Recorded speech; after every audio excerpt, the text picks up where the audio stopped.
അയോധ്യയിലെ രാമക്ഷേത്രം രാഷ്ട്രീയ പ്രചാരണമാക്കുന്നതിന് തുടക്കമിട്ട് ബി.ജെ.പി. കേരളത്തിൽ നിന്നടക്കം ഒരു ദിവസം 1,00,000 പേരെ അയോധ്യയിലേക്ക് എത്തിക്കുന്നതിനാണ് ബി.ജെ.പിയുടെ പദ്ധതി.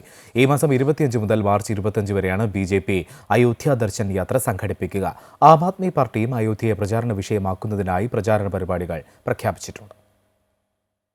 അയോധ്യയിലെ രാമക്ഷേത്രത്തെ അഭിമാന നേട്ടമായാണ് ബി.ജെ.പി. കാണുന്നത്. അയോധ്യ വിഷയത്തിൽ രാജ്യവ്യാപകമായി വൻ പ്രചാരണത്തിനാണ് ബി.ജെ.പി. പദ്ധതി തയ്യാറാക്കുന്നത്. പാർട്ടിയുടെ മുതിർന്ന നേതാക്കൾ കുടുംബസമേതം അയോധ്യ സന്ദർശിക്കും. ഓരോ സംസ്ഥാനത്തു നിന്നും അയോധ്യ ദർശൻ പരിപാടിയുടെ ഭാഗമായി 1,00,000 പേരെ ബി.ജെ.പിയുടെ നേതൃത്വത്തിൽ അയോധ്യയിലേക്ക് എത്തിക്കും. അതേസമയം ആം ആദ്മി പാർട്ടിയും ബി.ജെ.പിയുടെ ഹിന്ദു വോട്ട് ബാങ്ക് ലക്ഷ്യമിട്ട് വിവിധ പ്രചാരണ പരിപാടികൾക്ക് രൂപം നൽകിയിട്ടുണ്ട്.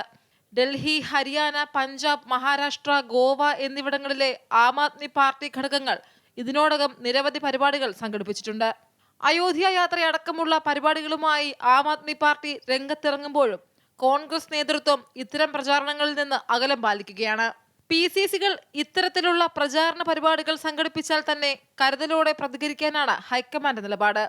അതേസമയം ഇടതുപക്ഷ പാർട്ടികൾ ബി.ജെ.പിയുടെ അയോധ്യ വിഷയമുയർത്തിയുള്ള രാഷ്ട്രീയ പ്രചാരണത്തെ തുറന്നെതിർക്കുക എന്ന സമീപനമാണ് സ്വീകരിക്കുന്നത്.